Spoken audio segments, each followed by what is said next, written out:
গণতন্ত্রকে আমরা সামনে নিয়ে আসতে চাই। সেই গণতন্ত্রের কাফেলায় আপনার যাত্রী হবেন, আমিও যাত্রী হতে চাই। সেই গণতন্ত্রের বৈঠা ধরবেন উনি, আমাদের এই সামনের নেতা মাননীয় প্রধানমন্ত্রী।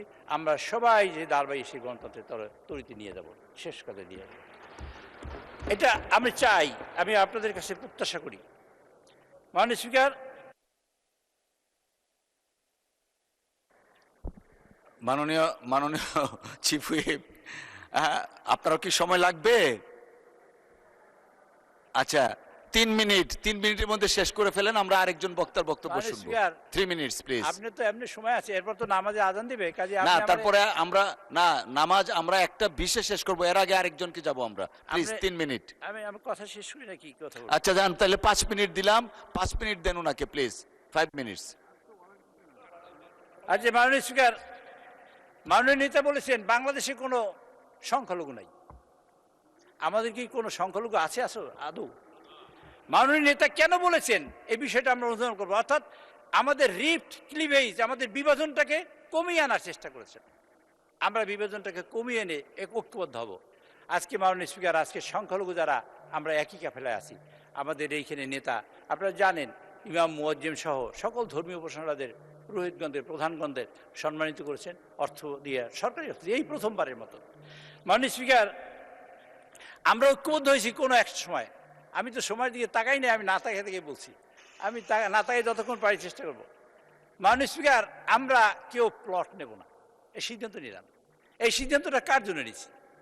আমরা প্লট পেলে তো ব্যক্তিগতভাবে লাভই হইতাম, কিন্তু প্লট নেব না। কেন নেব না? জাতীয় স্বার্থে প্লট নেই নাই, সিদ্ধান্ত নিয়েছি তো সেই কারণে। আমরা গাড়ি নেব না, সিদ্ধান্ত নিলাম কেন? ঐক্যবদ্ধভাবে সিদ্ধান্ত নিলাম যে আমরা জাতির মঙ্গল চাই। আমরা তেল গ্যাস নিয়ে মাননীয় বিরোধী দলীয় নেতা যে প্রস্তাব দিলেন, সাথে সাথে আমার নেতা সামনে বসা তিনি সিদ্ধান্তটা গ্রহণ করলেন যে আমরা জাতীয়ভাবে ঐক্যবদ্ধভাবে এই সমস্যার সমাধান করতে চাই।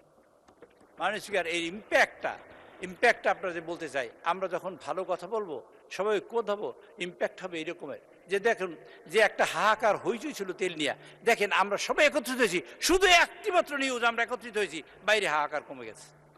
কমে নাই বিরোধী দলীয় নেতৃবৃন্দ? আপনারা বললেন বাইরে হাহাকার কমে গেছে।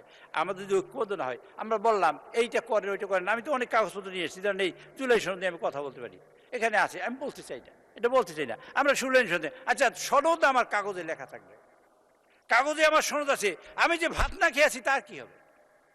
সেই ব্যাপারে আপনারা কথা বলেন। মাননীয় স্পিকার, এই সংসদে যেহেতু সময় কম, আমি অ্যাজ চিফ হুইপ, আমি ভালো করেছি না মন্দ করেছি আমি জানি না, তবে আমি চেষ্টা করেছি সংসদটা প্রাণবন্ত হোক, কার্যকর হোক। আমার মাননীয় নেতা বলেছেন সংসদ প্রাণবন্ত নয়, প্রথম করবেন কার্যকর, তারপর করবেন প্রাণবন্ত। সংসদ যদি কার্যকরী না হলে তার প্রাণবন্ত হয়ে লাভ কি? আমি খুব হাসলাম, গাইলাম, গান গাইলাম, মমতাজ গান গাই গেছে, কিন্তু সংসদ কার্যকর নয়। মাননীয় ইয়েস, সংসদ কার্যকর করার জন্য নেতা নির্দেশ করেছেন। যে কথা আমি প্রথম থেকে বলি, সবসময় বলি, সংসদ আমরা কার্যকর করব, জাতীয় সকল সমস্যাকে আমরা এখানে নিয়ে আসব, তার সমাধান করার যৌক্তিক চেষ্টা করব। আপনার ভিন্ন মত থাকবে, থাকাটাই স্বাভাবিক, আমারও ভিন্ন মত থাকবে, থাকাটাই স্বাভাবিক। তারপর আমরা একটা জায়গায় ঐক্যমত হব। কোন জায়গায়? দেশের মানুষের প্রশ্নে, দেশের স্বার্থে, গণতন্ত্রের স্বার্থে, দেশের অভাবী মানুষগুলোর স্বার্থে।